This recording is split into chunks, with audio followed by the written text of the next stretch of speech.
The empty Summit Harrison Wade stood at the floor-to-ceiling window of his penthouse office, watching Seattle's skyline glitter beneath him. At 43, he'd become exactly what he'd always dreamed, founder and CEO of Horizon Technologies, with a net worth that had recently crossed the $11 billion mark. The latest magazine profile called him the architect of modern connectivity. Yet as evening shadows stretched across Elliott Bay, Harrison felt nothing but the familiar hollowness. "Mr. Wade?" His assistant Julian appeared in the doorway. "The Hospital Foundation Gala begins in an hour. Your speech is loaded on the teleprompter and the driver is waiting." Harrison nodded, adjusting his custom-tailored suit. Another night, another function where he'd write checks and shake hands, all carefully orchestrated to maintain the image of the benevolent tech titan. It was exhausting but necessary. Philanthropy was good business these days. "Which hospital is it again?" Harrison asked, scrolling through emails on his phone. Julian's expression remained professionally neutral. "Laurel Heights Medical Center, the one your company's endowment helped rebuild last year. The new neurological wing bears your name." Right. Harrison vaguely remembered signing the papers. Another building with his name on it. The gala was predictably elegant. Crystal chandeliers, string quartet, Seattle's elite mingling over champagne in a ballroom overlooking the water. Harrison moved through it on autopilot, shaking hands, posing for photos, delivering his prepared remarks about technology serving humanity with practiced sincerity. It wasn't until the hospital's chief administrative officer approached the podium that Harrison's attention truly engaged. "And now, I'd like to introduce the woman who made this entire renovation possible through her tireless grant writing and community outreach, our Director of Development, Penelope Winters." Harrison's champagne glass nearly slipped from his fingers. Penelope. The room suddenly felt airless as she walked onto the stage. 7 years had passed since their divorce, but he recognized her instantly. Her auburn hair was shorter now, styled in a sleek bob that framed her face. She wore a simple navy dress, professional and elegant. But it was her eyes, those same determined hazel eyes, that caught him like a physical blow. Penelope's speech was concise, passionate, and entirely focused on the hospital's mission. Not once did she acknowledge him, though he sat prominently at the front table. She spoke about community health initiatives, about making quality care accessible to everyone, about the hospital's new programs for underserved neighborhoods. When the applause ended and the crowd dispersed into cocktail hour, Harrison found himself moving through the room with singular purpose. He needed to speak with her. He found Penelope in a quiet corner, deep in conversation with an elderly doctor. When she turned and saw him, her smile faltered for just a moment before professionalism reasserted itself. "Mr. Wade, thank you for your company's generous contribution." Her voice was controlled, cordial, the voice one uses with important strangers. "Penelope, Harrison started, suddenly uncertain what to say. The elderly doctor discreetly excused himself. "It's been a while," she offered, filling the awkward silence. 7 years, he confirmed. "You look well." A small, wry smile touched her lips. "Did you expect otherwise?" The question caught him off guard. Had he? Somewhere in the back of his mind, had he imagined her diminished without him? The thought made him uncomfortable. "No, I didn't expect to see you here. In this capacity." "People change, Harrison. They grow." She glanced at her watch. "I should check on the silent auction." "Enjoy the rest of your evening." "Wait," he said too quickly. "Maybe we could get coffee sometime." "Catch up." Penelope studied him, her expression unreadable. "Why?" The simplicity of the question left him speechless. Why indeed? What could he possibly want from her now? "Because I'd like to know how you're doing," he said finally. "I'm doing meaningful work that matters to me," she replied, her gaze direct and clear. "Which is all I ever wanted." She paused, then added more gently, "And you, Harrison? Are you well?" The question pierced through his carefully constructed facade. When was the last time anyone had asked him that and actually waited for a real answer? "I'm successful," he replied automatically. Penelope's smile held a touch of sadness. "That's not what I asked." Before he could respond, her phone buzzed. "I need to handle this. Good night, Harrison." She turned and walked away, moving efficiently through the crowd, stopping to speak warmly with donors and staff alike. Everyone she encountered seemed genuinely pleased to see her. Harrison stood alone, feeling strangely exposed. He had everything he'd ever worked for, so why did Penelope, with her simple navy dress and meaningful work, suddenly seem like the successful one? Forgotten Foundations. The morning after the gala, Harrison sat in his private office at Horizon Technologies, staring unseeing at the financial reports on his screen. His encounter with Penelope had unsettled him more than he cared to admit. He found himself drifting back 13 years, to the beginning of their story. He'd met Penelope Foster during his struggling startup days, when Horizon was just 3 people working out of a converted garage. She was finishing her master's in public health administration, waitressing at a small cafe near their makeshift office. Harrison would sit for hours nursing a single coffee, coding until his eyes burned. Penelope noticed him, really noticed him, bringing him free refills and occasionally a sandwich that someone ordered but didn't pick up. They both knew it was a lie, but her kindness touched something in him that had been dormant since his parents died. One rainy evening, as she was closing up, Harrison finally gathered the courage to ask her to dinner. "I can't afford anywhere fancy," he admitted. "Good," she'd replied with that direct gaze. "I hate pretentious restaurants." They walked in the rain to a tiny Vietnamese place. Over steaming bowls of pho, Harrison told her about his vision for Horizon, not just building another tech company, but creating systems that could genuinely improve people's lives. Healthcare communication platforms, emergency response networks, accessibility tools.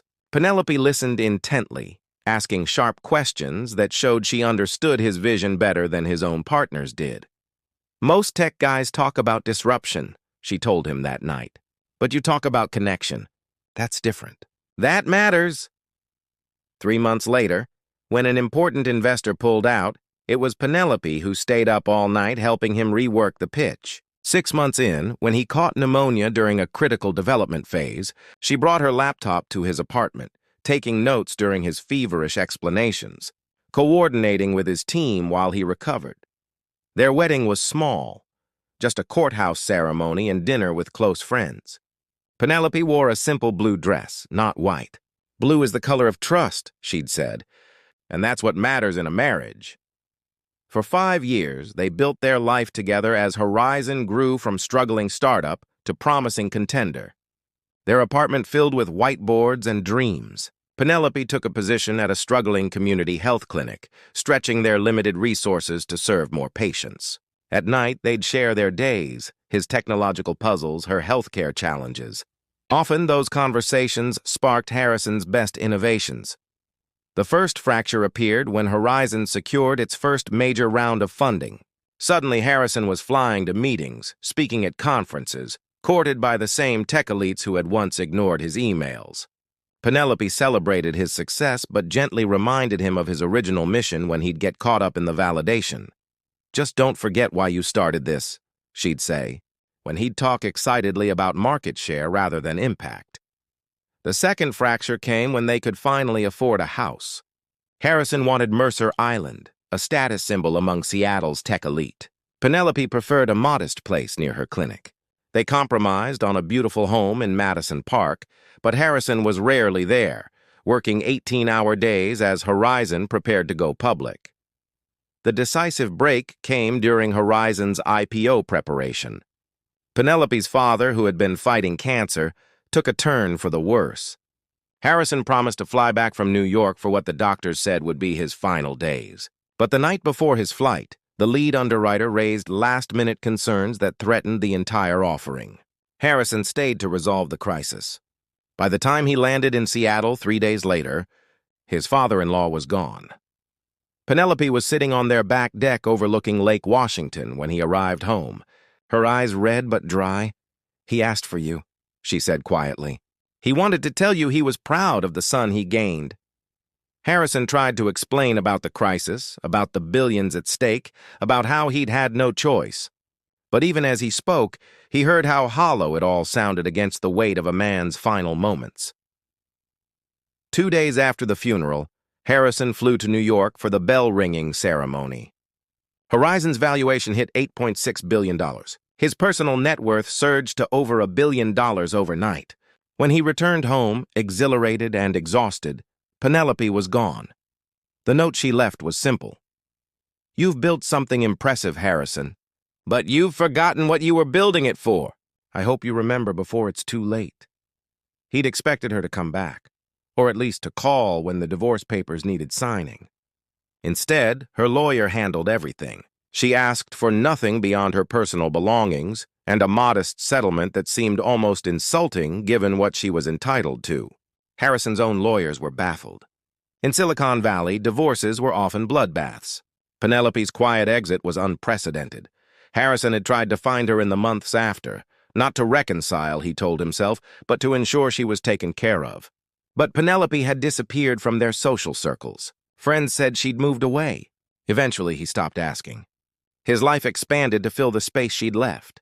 Larger homes, bigger acquisitions, more prestigious awards. Until last night, when she had reappeared like a ghost from his past. Not broken or diminished as some secret part of him might have expected, but whole and purposeful, doing meaningful work that clearly brought her joy. The intercom buzzed, yanking Harrison back to the present. "Mr. Wade, the board is waiting in the conference room," his assistant reminded him. Harrison straightened his tie and closed the browser tab where he'd been searching Laurel Heights Medical Center's staff directory. He had a company to run. The past was the past. But as he walked to the conference room, Penelope's words echoed in his mind. "Are you well?" No one had asked him that question in a very long time. Parallel paths in.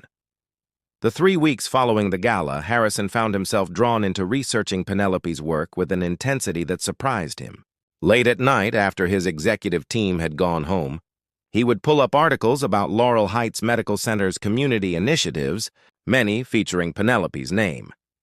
While he had been building Horizon into a global tech giant, Penelope had been quietly transforming healthcare access in Seattle's underserved communities. After their divorce, she'd completed a second master's degree in nonprofit management while working full-time at a community health clinic. She'd risen quickly to leadership positions, earning a reputation for innovative programs that stretched limited resources to serve more patients. 4 years ago, she'd joined Laurel Heights as their director of development, where she'd orchestrated the hospital's remarkable turnaround from financial trouble to regional leader in community health. The irony wasn't lost on Harrison that his company's endowment, which he'd approved without much thought beyond the tax benefits, had helped fund her vision. One evening, Harrison canceled his dinner with potential investors and instead drove to Laurel Heights. He told himself he was just curious about how his company's money was being spent. But as he parked his Bentley in the visitor lot, he knew he was there for more complicated reasons.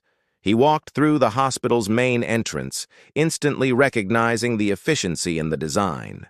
The renovations were practical but warm, focusing on patient comfort rather than ostentatious displays of wealth. It was exactly the kind of thoughtful design Penelope had always valued. At the information desk, an elderly volunteer smiled up at him. "Can I help you find someone, sir?" Harrison hesitated. "I was hoping to see the new neurological wing," he improvised. "I heard it's state-of-the-art." "Oh, the Wade wing," the volunteer nodded knowingly. "4th floor. Are you interested in neurology?"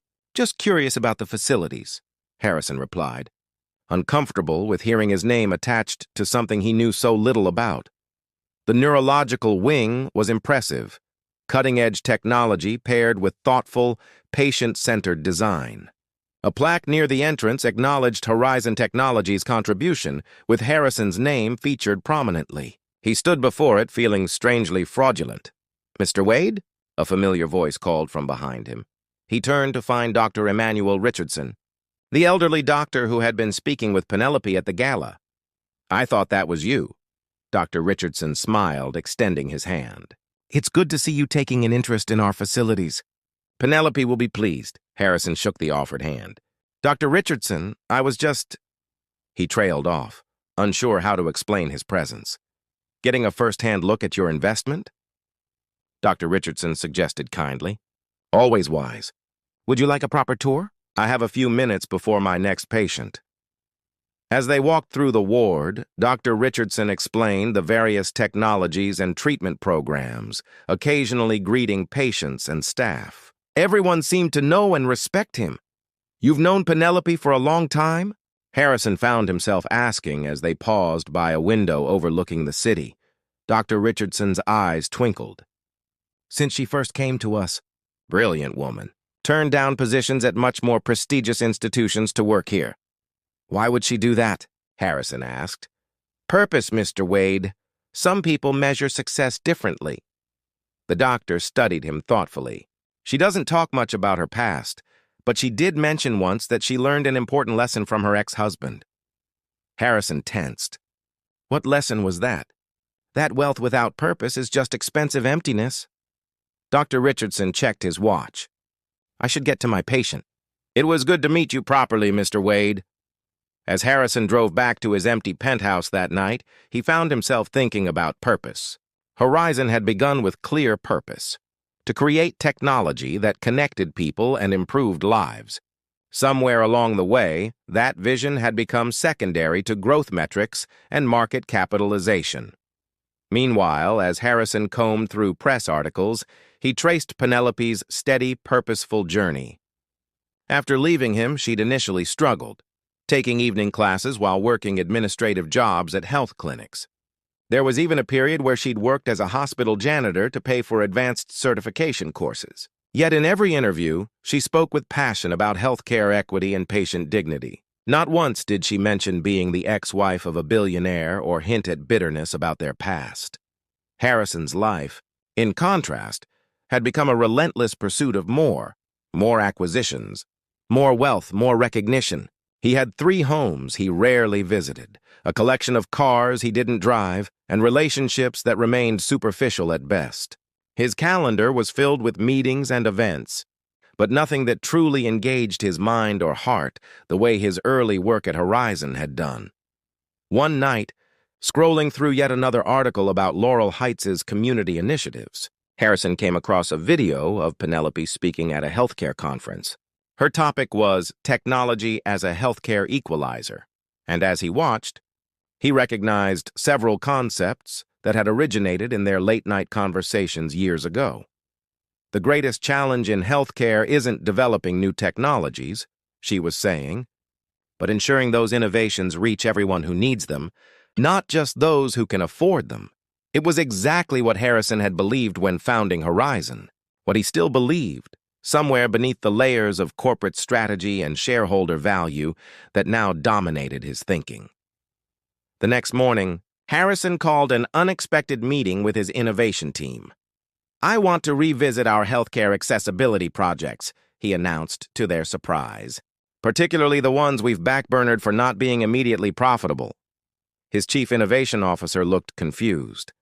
"Those projects have potential, but the ROI timeline is—" "I'm aware of the projections," Harrison interrupted, "but I'm more interested in the impact timeline. How quickly could these tools reach community hospitals and clinics if we prioritize development?" For the first time in years, Harrison felt a flicker of the excitement that had driven him during Horizon's early days. As the meeting progressed, he found himself fully engaged, asking questions about implementation rather than monetization. His team seemed surprised by his shift in focus, but responded enthusiastically to his renewed passion.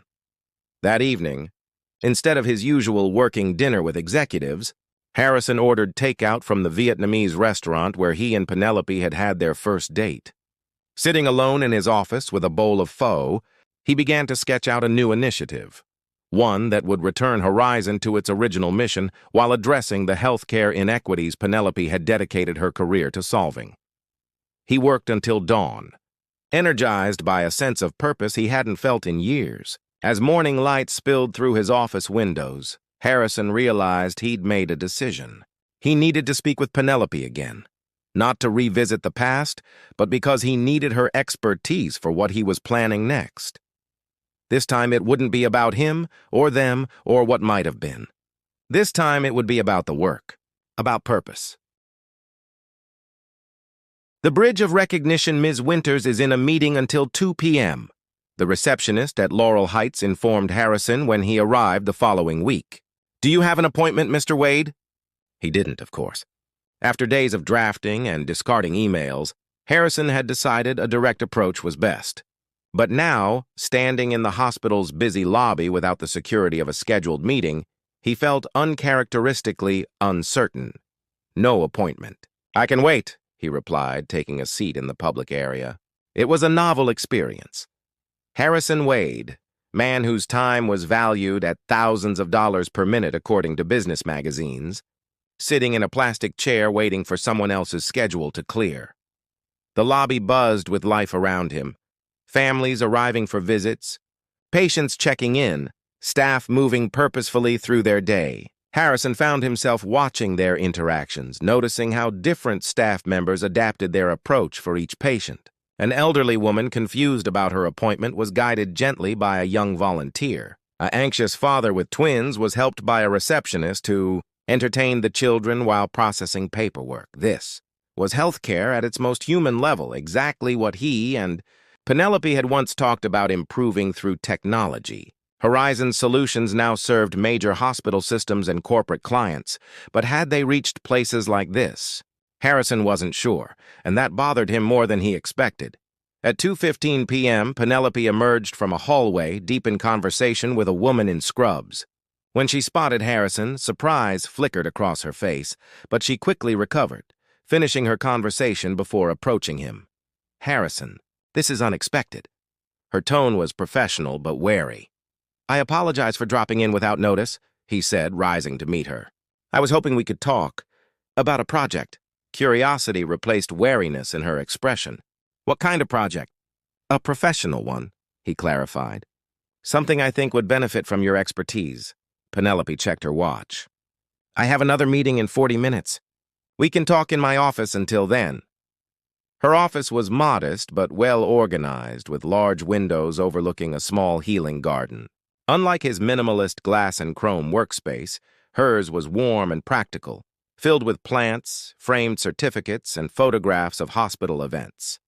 No personal photos were visible, Harrison noticed. What's this about, Harrison? She asked, settling behind her desk. He explained the new initiative he was developing, a platform to make advanced healthcare technology accessible to community hospitals and clinics. As he outlined the technical aspects, Penelope listened intently, occasionally asking precise questions that showed she grasped both the technology and its potential applications.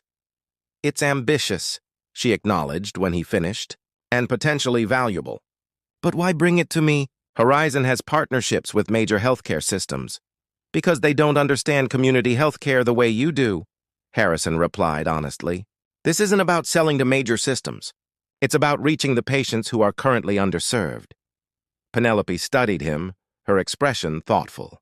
And why does that suddenly matter to you? The question was direct, challenging but not accusatory. It was so characteristically Penelope that Harrison almost smiled. She had never been impressed by grand gestures or lofty proclamations. She valued authenticity above all. Because it should have mattered all along, he answered simply. It did once, before I lost sight of why I started Horizon. Something in Penelope's expression softened slightly. That's a good answer, Harrison. But implementing something like this would require substantial resources and commitment. Your board might not see the immediate value. I'm the controlling shareholder, Harrison shrugged. And I'm prepared to fund the initial phase personally if necessary. Penelope leaned back in her chair. You've really thought about this. I have, he nodded. But I need partners who understand the on-the-ground reality of community health care. People who can tell me what's actually needed, not what tech companies think is needed. And you thought of me. You were always the one who understood people, Penelope. I understood systems. Together we were... He trailed off, catching himself. A good team, she finished for him, her tone carefully neutral. Professionally speaking, yes, he agreed quickly. That's all I'm suggesting. A professional collaboration. Penelope glanced at the clock. I need to prepare for my next meeting. Send me the proposal details and I'll consider it. That's all I can promise right now. As Harrison rose to leave, he noticed a framed article on her wall he hadn't seen before. It featured Penelope with a group of healthcare workers standing in front of a mobile clinic. The headline read, "Laurel Heights brings care to the community." "The mobile clinic program," Penelope said, noticing his attention. "We converted old buses into treatment centers that visit neighborhoods with transportation barriers." "That's brilliant," Harrison said, genuinely impressed. "How many do you operate?" "Just 2 currently. Funding limitations." She shrugged slightly. "We do what we can with what we have." Harrison nodded thoughtfully. "Thank you for your time, Penelope. I'll send the proposal tonight." As he turned to go, she called after him. "Harrison, this project, is it just about business? Or is there something else behind it?" He paused at the door. "Does it matter if the outcome helps people?" "Intent always matters," she replied quietly. "It's the difference between a sustainable commitment and a passing interest." Her words stayed with Harrison long after he left the hospital. Was this just an elaborate way to reconnect with Penelope? Or was he genuinely reclaiming the purpose he'd once had?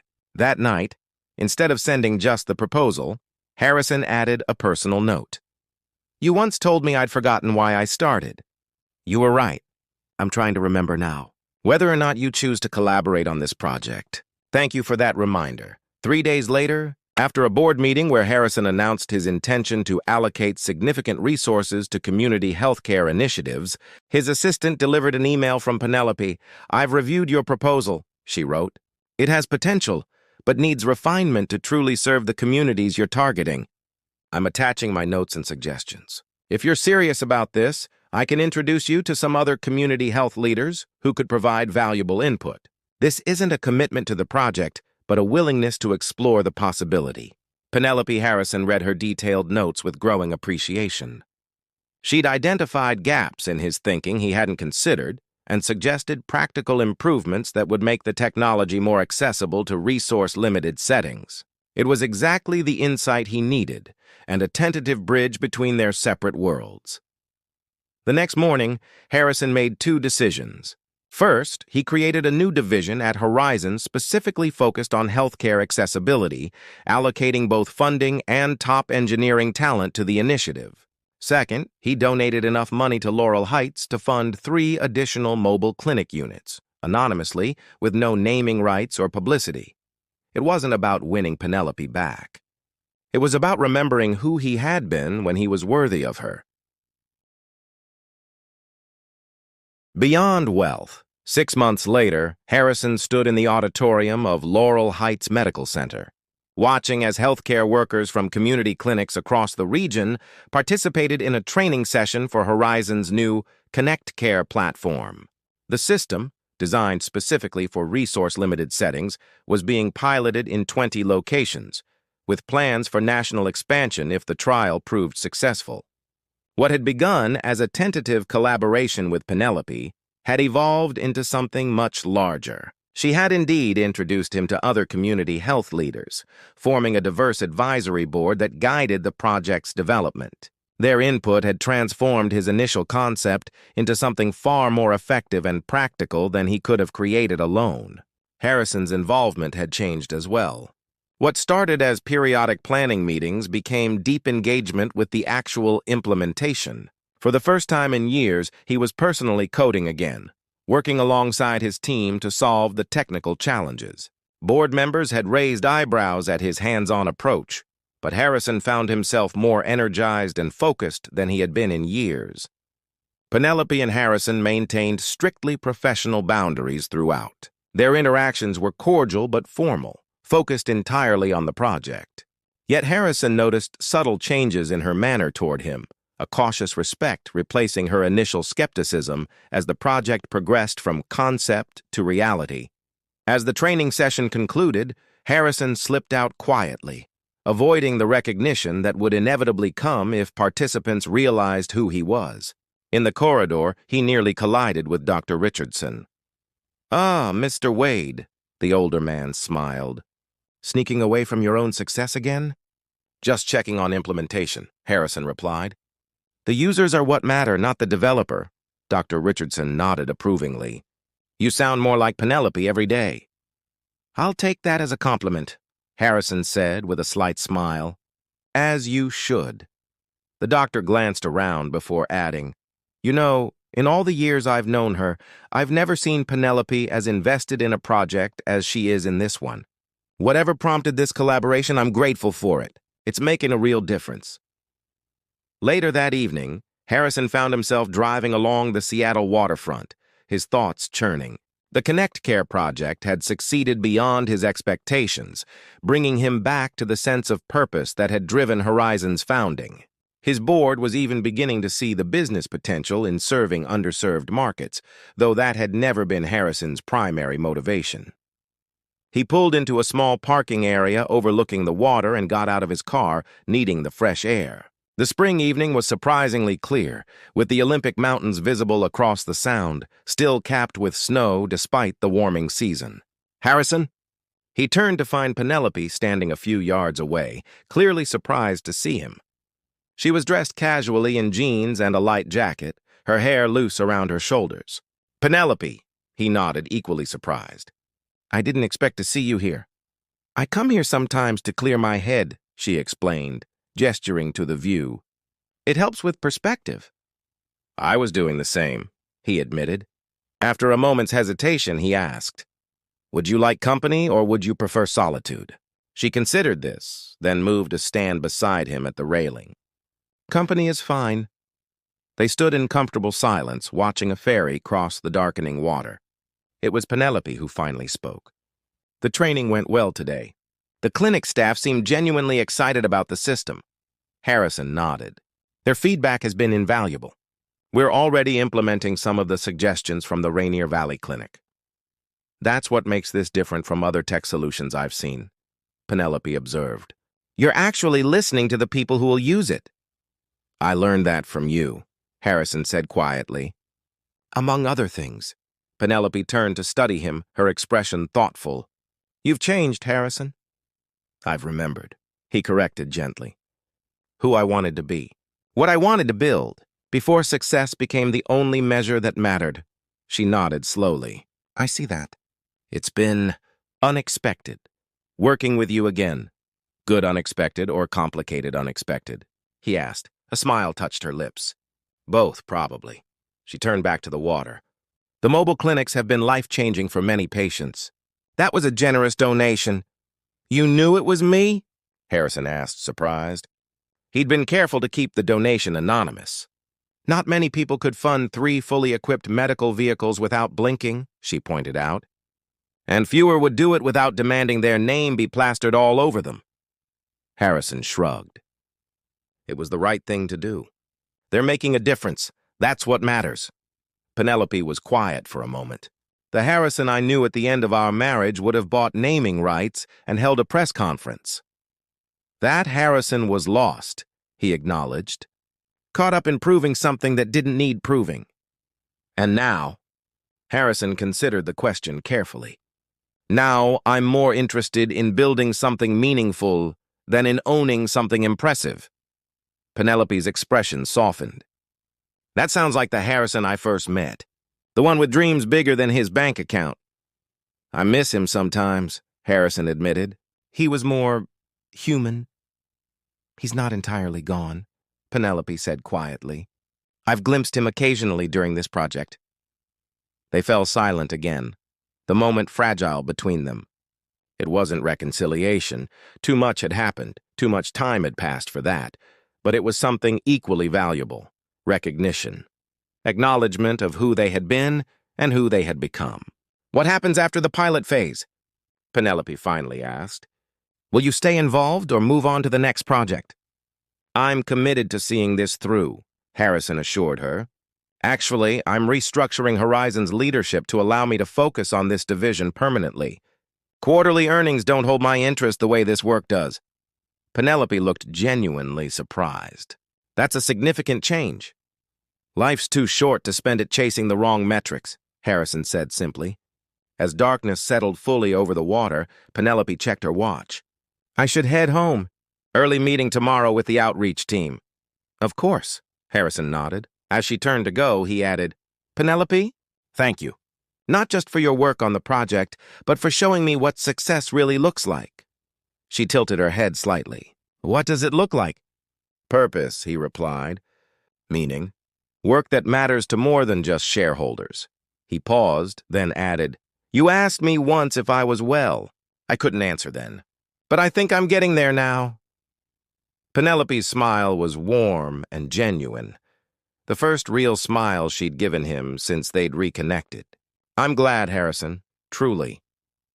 As they parted ways in the parking lot, Harrison felt a sense of peace he hadn't experienced in years. He and Penelope would never recapture what they'd once had. That chapter was closed. But perhaps they were writing something new now, not a love story, but a story of purpose rediscovered and values realigned.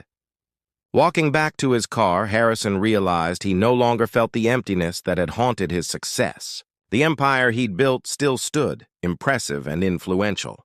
But now it was beginning to stand for something more than wealth accumulation, something real and meaningful. And that, he finally understood, was worth more than all the billions in his bank account.